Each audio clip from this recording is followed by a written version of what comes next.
Hello, everyone, and welcome to the inaugural installment of the Laughing Place Movie Club. We are going to be joining you through the summer on Mondays and Thursdays at 7:30 Pacific Daylight Time and talking about one of the movies that are available on Disney Plus. And we've got a Hulu and a ESPN 30 for 30 in there just for kicks.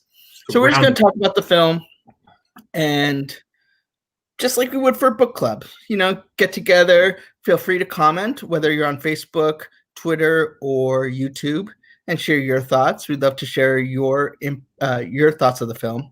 And our first selection, because it's the biggest movie to come to Disney Plus, probably ever in terms of movie, I think it's safe to say, Hamilton. So I'd like to introduce the crew we have today. It's going to be a rotating crew based on the movie, but today we got Chairman and co-founder of Laughing Place, Doobie Mosley. My new title. Yeah. Shows you how much we think about titles at Laughing Place. No offense to anyone who got like a title promotion on this webcast. Alex, our chief movie critic and all-around good guy. And our senior Southern California reporter and editorial director for Star Wars, which it really is, well, I guess there is a Star Wars connection to Hamilton, Mike Celestino. A couple. Yeah. Hi, guys. Thank you for having me. Can't wait to learn about those.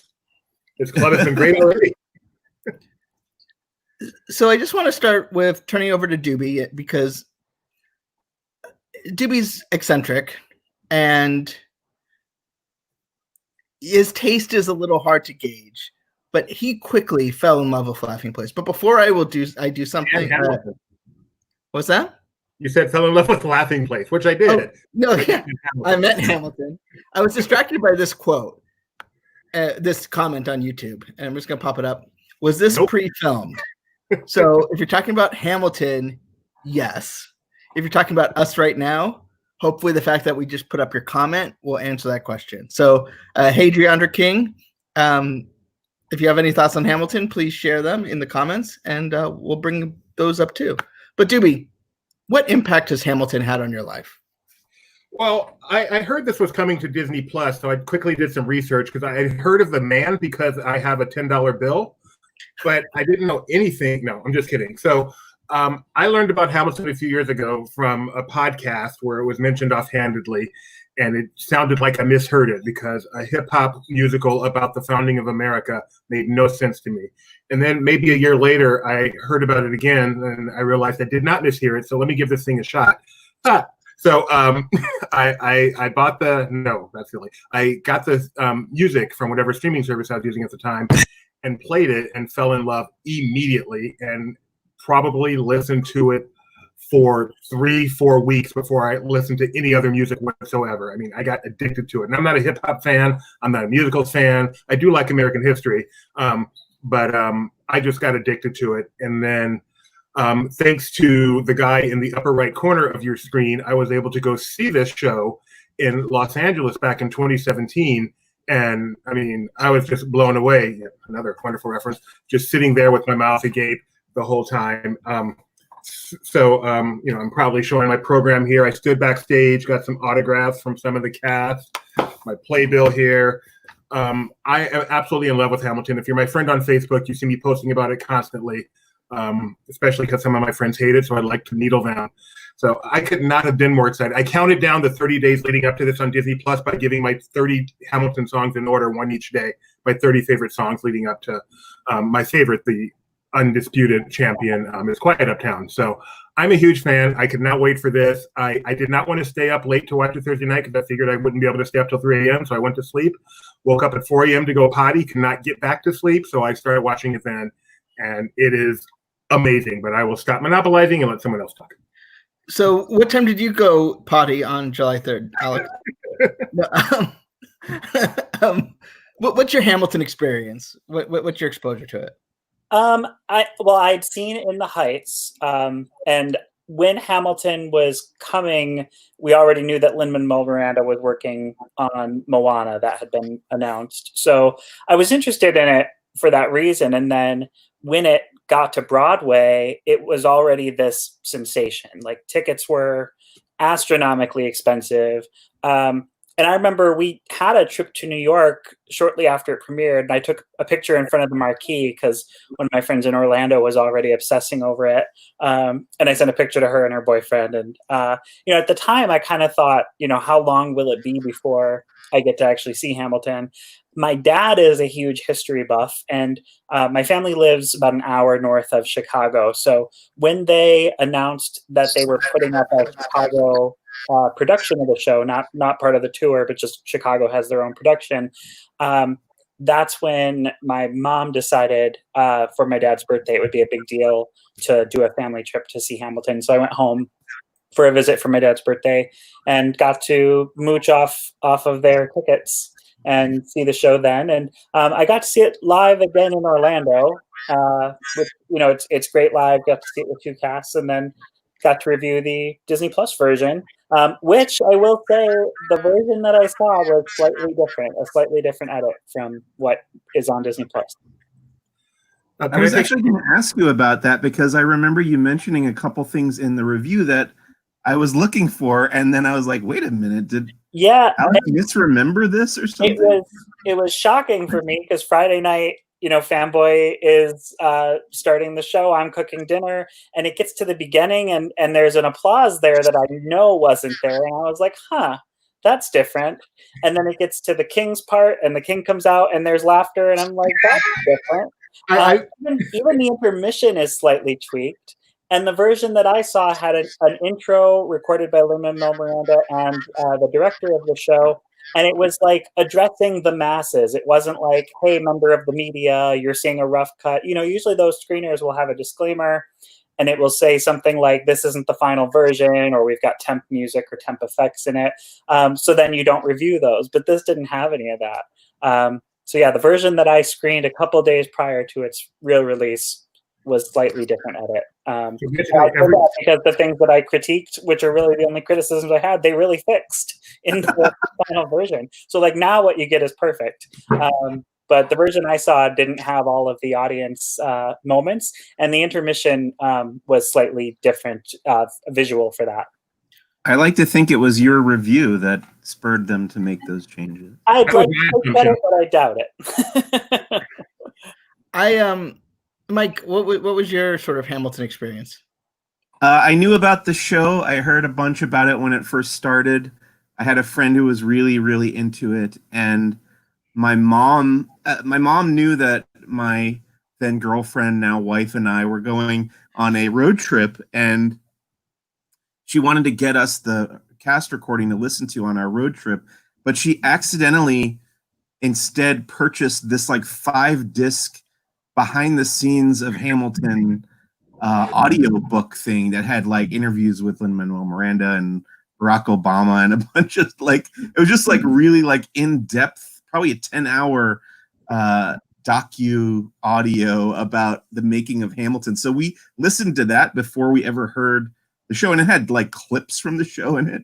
And then later on, we both heard it on another road trip actually, and we both fell in love with it right away. My wife knows it way better than I do. She's listened to that cast recording dozens and dozens and dozens of times. And I have it in my car as well. And I've heard probably that first act many times and the second act fewer times, but I really love it. And then we finally got to see it when it played here in Los Angeles at the Pantages, like Doobie did as well. Is that where you said you saw it, Doobie? Yes. The Pantages, right? Yeah.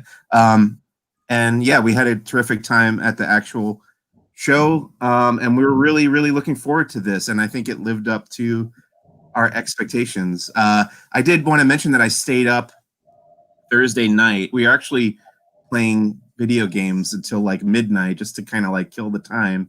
And when midnight came around, we fired up Disney Plus, and it would not let us play Hamilton at all. We tried for like half an hour, and it kept giving us an error over and over again. We got it to work on our phones, but we couldn't get it to play on our TV.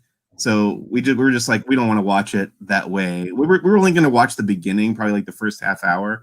And then I went to bed, and actually my sister-in-law was in town visiting, and my wife and my sister-in-law stayed up and watched. They finally got it to work and watched like the first act or whatever, but I had to get up the next day for work, so I hit back, and then the next evening we watched the whole thing. We waited till Saturday morning to watch the whole thing, but yeah, I thought it was fantastic. Really, really good job. My Hamilton experience was, so I saw it in the Heights in Orlando, and when I was in Orlando, I got the season package for the Broadway shows because I wanted to sort of force myself to see shows and be exposed to things that I wouldn't seek out. Like when we go to New York, we usually pick a couple shows and that, have affinity, obviously anything tied to Disney, but, it's usually something I directed. But I felt like, kind of like how I should see movies and television shows that I might not be passionate about off the top. I felt like I needed to be exposed to it so I could appreciate, and learn from them, even if I don't love them. So I saw it in the Heights, and I thought it exceeded my expectations, but it's very much a New York-based musical, and I feel a lot of it comes from a New York experience, which I just don't have. Living with my father is about as close to a New York experience as I get. And so then when Moana came out, I was like, oh, okay, yeah. I mean, this is good. It's a Disney movie with this great lyricist. And but then when Hamilton started coming, and it was just a hard ticket to get. And I was just like, I can't imagine it's good enough for all that effort. And it's expensive. And, as I said, when we go to New York, it's, there's stuff we want to see that's usually tied to Disney or what have you. And so I said, someday I'll see it. And eventually it came to Orlando. And when I moved, I kept my Orlando tickets mainly to give away to friends. And I had really good seats and I didn't want to give that up. So we went to go see it there. And I will say I was a little frustrated that the people around me seem to have one of my degrees is in history, and so seem to have no basic understanding of the founding, no basic understanding of who Alexander Hamilton was. I mean, it's like they didn't even have to go to school. They saw Got Milk commercial to really understand. And they were really, really drunk. But despite that, I mean, it wasn't just the history. I mean, I love American history. The performances were excellent, and in some cases, I think stronger than in the original cast. And just how everything was thought out, from the foreshadowing of the duel and everything. I just thought it was a work of art. And as this was happening, I got to know a little bit more about Lin-Manuel Miranda and his strong love of Disney, Bob Iger's strong love of Hamilton, and by association, Lin-Manuel Miranda. Coming up in a couple weeks, there's a documentary called "We Love Love Freestyle Supreme" or something like that. We Are Freestyle Love Supreme. Yeah, something about Lin-Manuel's freestyling group from college. And in this, which was filmed before he was a household name, they talk about how his first exposure to hip hop and rhyming was as a kid, he used to watch Darkwing Duck. And he goes, "When there's trouble, you call DW." And he talks about how that amazed him so much that he would have named the person DW just to be able to have that phrasing. And I think it's now funny that he's a regular on DuckTales, the rebooted DuckTales. And, I think it's no coincidence that both of his films are on Disney-owned products right now. In the Heights, the film version that's at Universal, I think is the only non-Disney thing that's even on the radar for him. Warner Brothers. Yeah, and I mean, I would even go to say that because of Bob Iger's love for this, no non-Disney production has ever influenced the Walt Disney Company this much since Walt's day. I mean, obviously, Walt seeing Snow White as a kid, is the pinnacle, but this really has changed how Bob Iger refers to things. He uses quotes from it all the time. And Hercules Mulligan, right? What's that? He comes out for the me. I'm Hercules Mulligan. I need to introduce. Yeah, he does. I mean, well, it's funny because obviously there's a lot going on right now, and it's like being inspired by this, I feel like is his North Star. But before we go farther, I mean, I think we should just say this, should answer this question. How do we rate it? So we're going to use the Laughing Place patented 5-star system. I'll start with Alex because he actually rated it. Well, and I downgraded it half a point for the issues that aren't present in the final Disney Plus version. So 5 out of 5 for me. Doobie? Easy 5. Is there a higher number? Can I go like 5.100? This Dog isn't rate we rate goes dogs. higher. Okay. Mike? I'm going to say 4.5. Do you want me to go into why right now? Yes, No. absolutely. No. I feel like, okay, the approach that they took to filming the show, I understand why they did it. I understand what they were going for. It's very cinematic. There are some scenes that are shot almost kind of like shot reverse shot. There's a conversation between Hamilton and Burr that's shot like a movie would be shot. But very frequently I found myself wanting the camera to pull back and show me everything that was going on the stage at most times. I know that would be an entirely different take on shooting the show. I almost wish there were like an alternate angle option that would let you just watch the play from just the proscenium view like you would see it in the theater.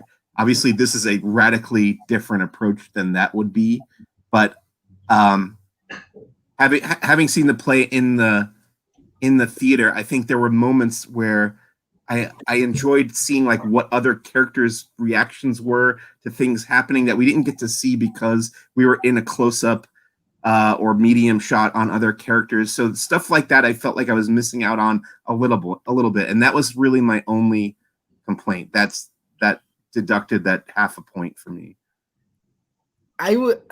It's hard for. I mean, I talked to Dewey the other day. It's like so much of Disney movies now are not on its own 2 feet. Like, how do you review Avengers Endgame without it being the ending of the Infinity Saga? But it's not as good as seeing it live, but it can't be. I mean, being able to look where you want, seeing the reactions, you just can't, it just doesn't work as a movie, like this kind of thing. So, but I don't think that's fair to downgrade it as in it's not as good as another version of something. It's like saying,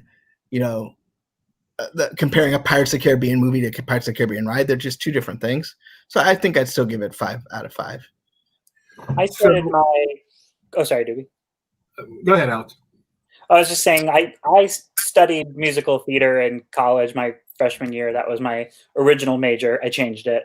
But we would watch filmed productions, and what they did for Hamilton is pretty standard for like a professionally filmed version of something. There's a Hugh Jackman version of Oklahoma out there, for instance. I highly recommend it. But they do, tight shots and clearly stopped and pause. And it kind of reminded me of like the Mary Martin Peter Pan. That we all probably grew up on TV. I know I did. But they would do the same kind of thing. But I do agree. Like my professors in college, they would always say, this is a film version, but it shouldn't replace the live thing. Like live theater there's just something so special about it. No film production can possibly top it. But I do like having the option of being able to watch Hamilton whenever, and also having the original cast production preserved for all time. I think that's really cool. I do, just on that one point, there is something nice in this moment when live theater is not an option. It's not like, and we have to remember that Hamilton tickets are not the most accessible thing. I mean, depending on where you live, some productions easier to get tickets than others, but there is something nice that everyone in this country can see the original Broadway cast perform the show. Doesn't mean they'll never see it live. Doesn't mean they shouldn't see it live, but it's just not, it's a reality for nobody today. And quite frankly, for many people, it's not a reality that's attainable for many reasons, all the time. As evidenced by this comment we had in our our chat, you know, and I've seen so many people who had their tickets to see it and aren't going to get that chance. And so happily they did this movie, and we have a couple of clips we might play. This one is from, help me with the pronunciation. Is it Philippa Sue, who plays Eliza? Yeah. Sorry. Okay. And this was just her talking about, it's kind of cool. I've seen the show from two different sides. One from the house. I went and saw the show back in December. And then I also have seen the show like from being on stage and mostly seeing other people's performances from behind and watching their heads. And the thing about this film is that at every single angle, every single shot, every single moment, you have the best seat in the house. And sometimes the best seat in the house, you are like on stage with us. So in a way, it almost felt, watching it almost felt like I was having a dream about being back in the show. I felt that much inside of it in certain moments. And even more so like outside of it in a very sort of like ethereal way, because we have this amazing camera that's like from up above. So there's shots that you wouldn't be able to see as an actor or as an audience member. It could only be seen in this way. So I think she makes great points. I thought I was going to be like Mike and be disappointed that I wasn't able to see the entire stage for the whole time. I wanted this to be like I was sitting in the third or whatever and just watch and it turned out the fact that they got uptight and gave me views I could never dream of having, seeing it in person, made it that much better. And my favorite, actually, I really love Aaron Burr, Leslie Odom Jr., but my favorite is King George, which is kind of weird because King George spits a lot when he sings, and that was like trending on Twitter, the amount of saliva that comes out of his mouth. But just being that close to him and seeing the tiny expressions in his face on a character, because you know, for a lot of his singing, he's just standing there motionless. So all the emotion is coming just from his face. And I mean, that made it for me. So I love that they chose to do it the way they did, and that really worked for me, as it turned out, to my surprise. Yeah, and a lot of actors do spit a lot because in theater you're trying to do big facial movements so that the back row can see you. So we have actually been spit on by sitting too close, like almost like a splash zone at SeaWorld. If you sit first or second row and you have an actor who really projects like that, it's possible that you will get that person's spittle on you. I heard the conductor talking about that's a very he considers it a kind of a badge of honor that the king spits on him quite a bit. Yeah. And so Mike, we do kind of teased it a little bit. Can you talk a little bit about the Star Wars connection? Oh yeah, well, Lin-Manuel Miranda is in Episode 9, The Rise of Skywalker. He has a brief cameo at the end in the celebration scene after they've blown up all the Final Order ships or whatever. And then he's contributed 2 songs now to Star Wars, one in Force Awakens and one in The Rise of Skywalker. And then Daveed Diggs, who plays Jefferson and Lafayette in Hamilton, is a recurring voice in the animated series Star Wars Resistance on Disney XD. Also on ABC's Blackish. Sure. It's funny to see all these characters. I know one of Amber in here, who I happen to know. Happy anniversary, Amber.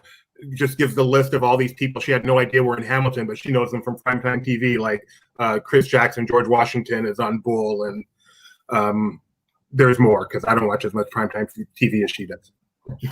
Well, I mentioned earlier, seeing it with different casts. I think you always kind of go back to the first cast that you experienced as your favorite for a lot of things. But I will say the one performance in the film version that I don't think any live actress has topped that I've seen, and I've seen 2 different Angelicas, is Renee Elise Goldsberry, who sings the Muppet Babies theme song on Disney. Really? Yeah. I learned today that Chris Jackson, who plays, I keep saying that. I actually have the cast here because I have a habit of getting names wrong. Yes. Christopher Jackson, who plays George Washington, has won an Emmy for writing a song for Sesame Street. Oh, wow.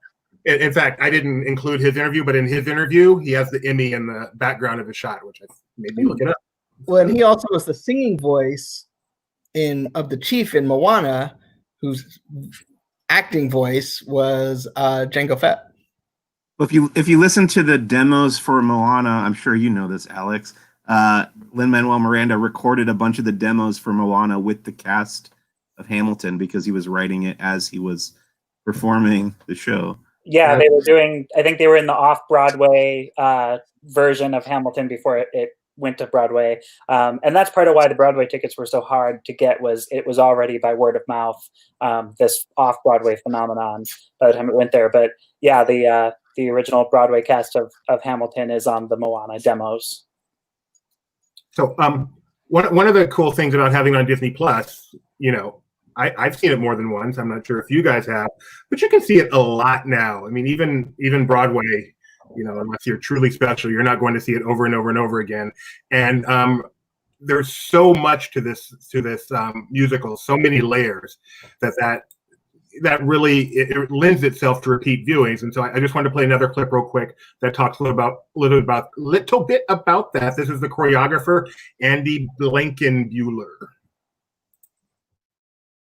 You know, it's so interesting. My father, when he saw the show, he always says, I couldn't hear.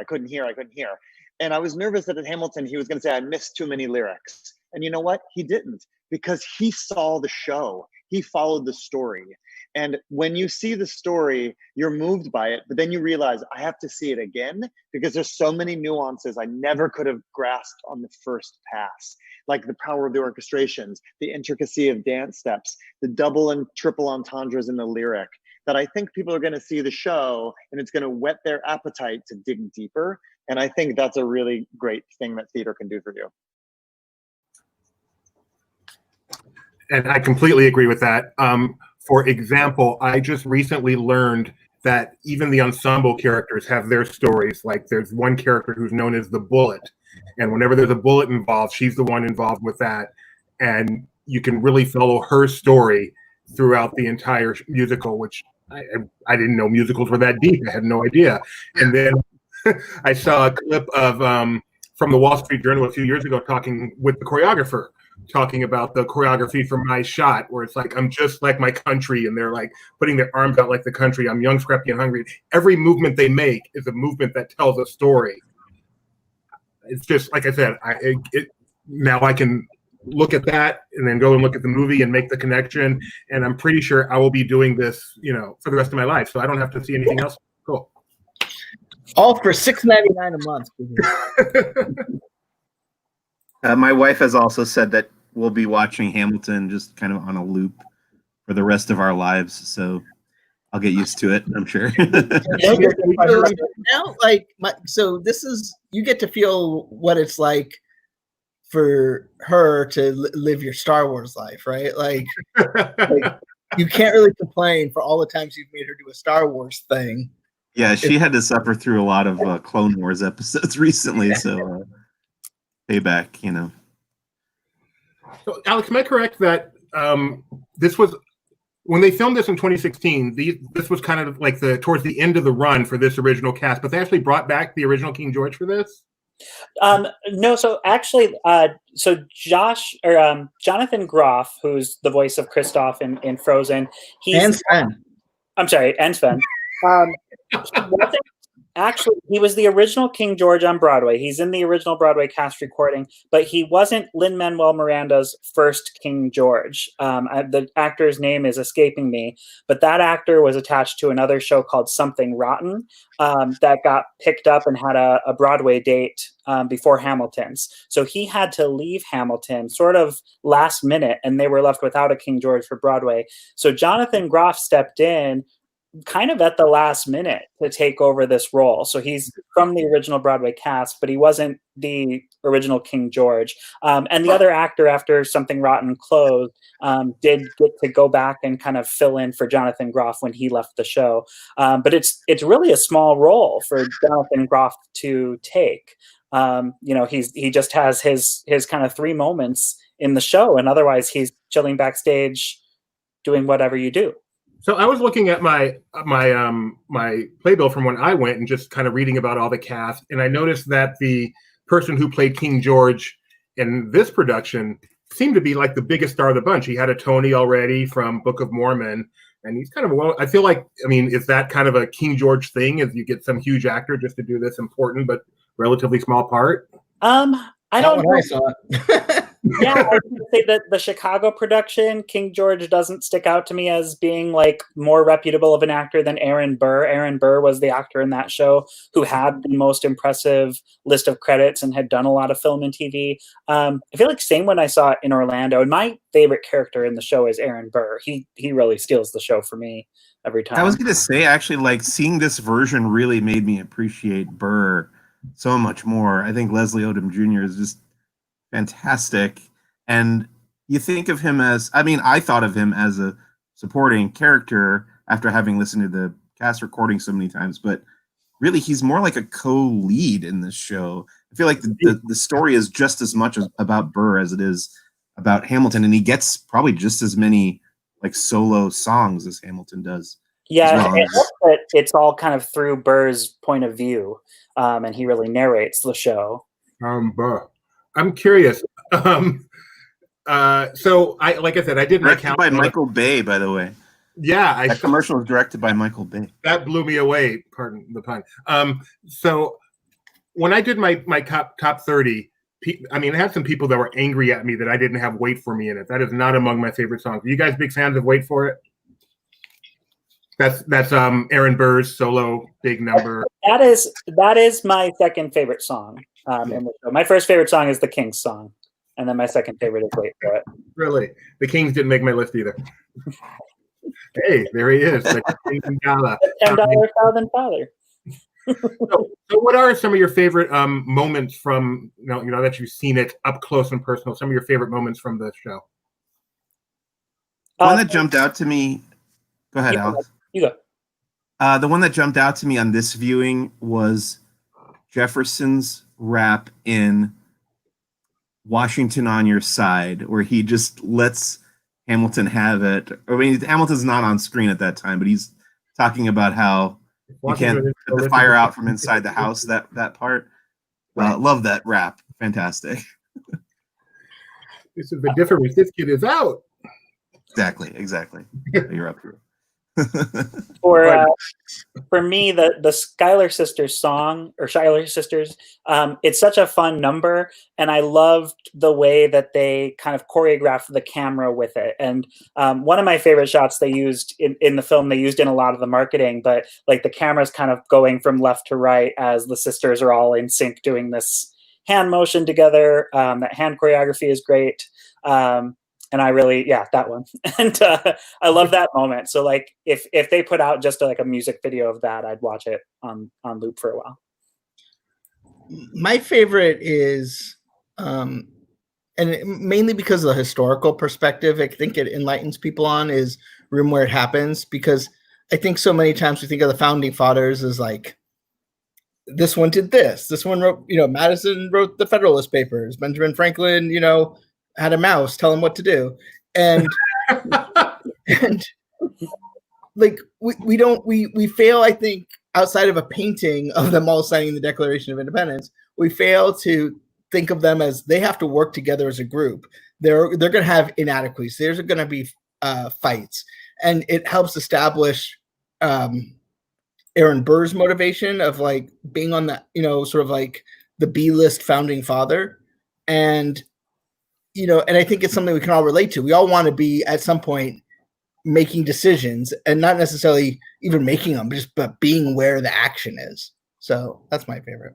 Yeah, to Amber's comment that just popped up, the moment where Eliza is burning the letters, that also felt very cinematic, the way that they shot it. It's a very powerful moment in the show, but I really liked the way that they captured that in the film. I think that's one moment that really rises in the film version more than it probably can on stage, because it's about one person and getting close and feeling that emotion. That's funny. That's something that I connected with me so much more in the musical in person, and I was expecting to get that connection again in the movie, and it didn't happen. That's funny. So for me, there's two things. There's David Deeds as Jefferson. Washington's my favorite character, but there's no question the standout performance is not David, David. Yeah, Diggs. you should have the whole David got Diggs, both names not wrong. David Diggs. David Diggs as Jefferson, particularly as Jefferson, and obviously Lafayette too, but particularly as Jefferson, is just so amazing. He is definitely the standout. That performance of every Jefferson, of every performance I've seen in the shows I've seen. And then the other thing is, having listened to the soundtrack so many times and knowing exactly how it sounds, I would obviously notice the differences here. And the ones that really stood out were the emotion, like in when Philip dies. By the way, we're spoiling this if anyone doesn't know American history. So when Hamilton's son dies, and just that anguishing yell she lets out, which is not on the soundtrack, really got to me. And then that leads right into my favorite song, It's Quiet Uptown. And the way Hamilton in that one, Lin-Manuel, his voice and his facial expressions are so much more anguished than they are in the soundtrack, and it's devastating and it's beautiful. One thing that I liked when I saw the show, but I think in some ways that you pick up on it more when you can see him up close, is the two characters that really switch at intermission, and you go from or I guess there's three. You're able to really see a total different performance from them, and I think that's really cool. That really stood out for me for Peggy. I mean, and Peggy, and then when she does Say No to This, and the tight, and her in that red, and her movements there. I mean, she is now my favorite female in that movie, in the play. That's awesome. So it's four actors then. Yeah, that have four. Because you got Jefferson Lafayette, you got Hercules Mulligan, who's Madison, and you got Peggy. What's that? John Lawrence becomes Philip. Yeah, exactly. And then Peggy becomes Miss Mariah Reynolds, Walking to My Life. Anyway, yes, David. Madison's one of my favorite founding fathers, so I really appreciate his characterization. And it's so cool to see Hercules Mulligan, who is Hercules Mulligan. I need an introduction. And then the first time you see him in Act 2, he comes out coughing and sneezing and just says, France. It is awesome. Which is so Madison. Well, Hercules Mulligan's supposed to be Busta Rhymes, right? As far as like rap he certainly got influence goes. So I was going to ask. I keep my whiteness here.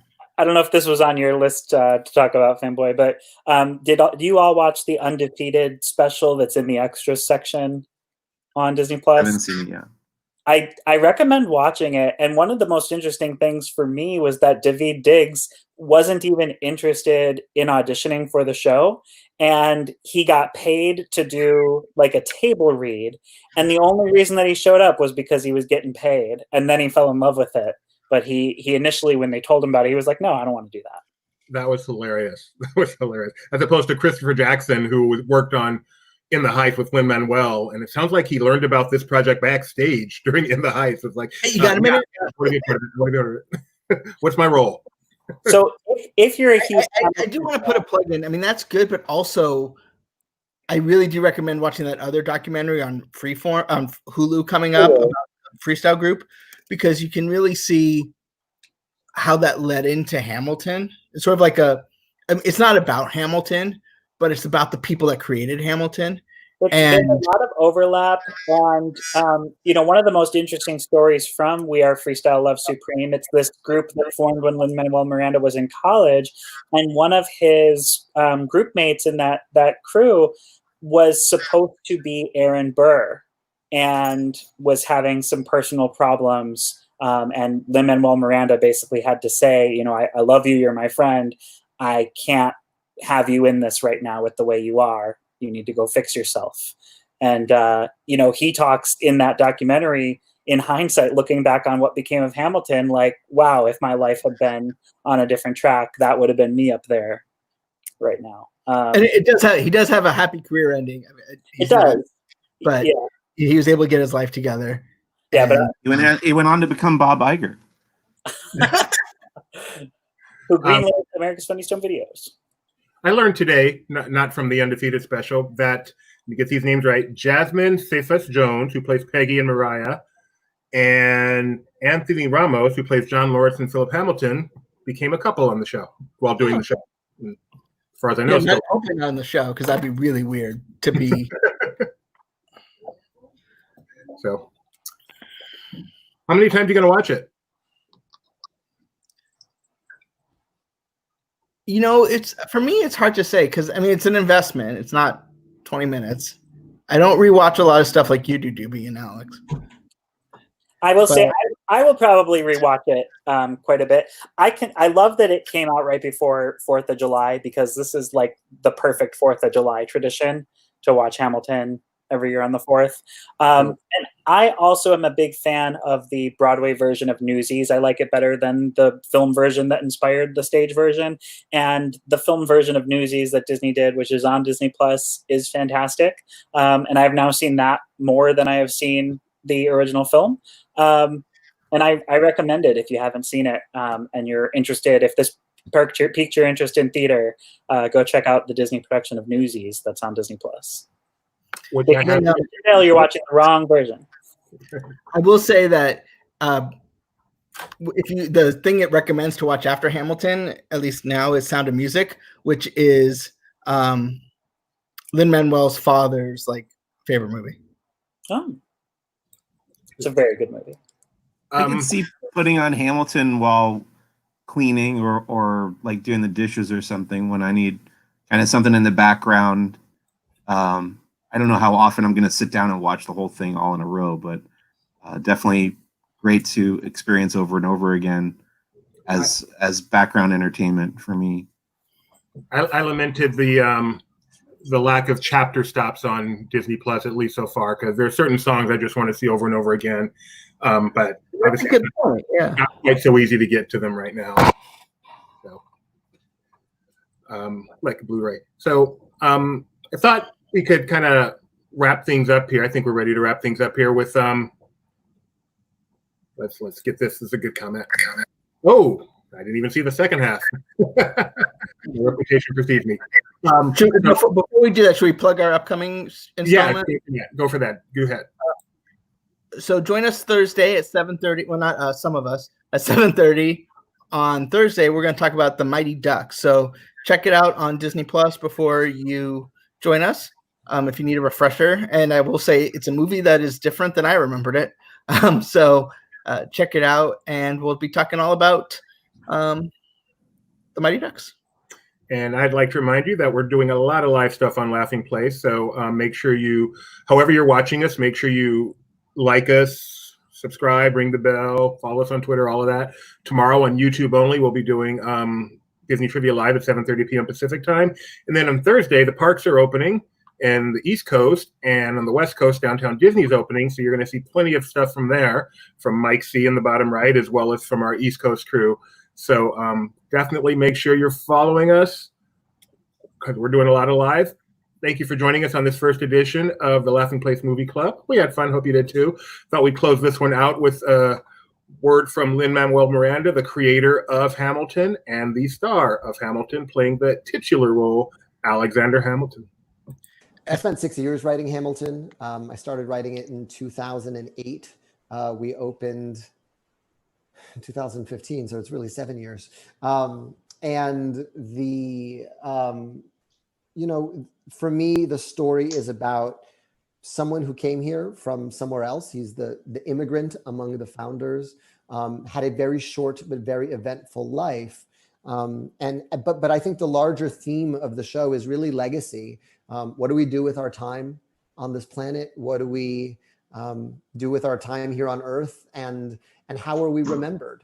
That's the question that haunts both Aaron Burr and Alexander Hamilton through the story of this show. And I think it's what continues to resonate with audiences after the show's over.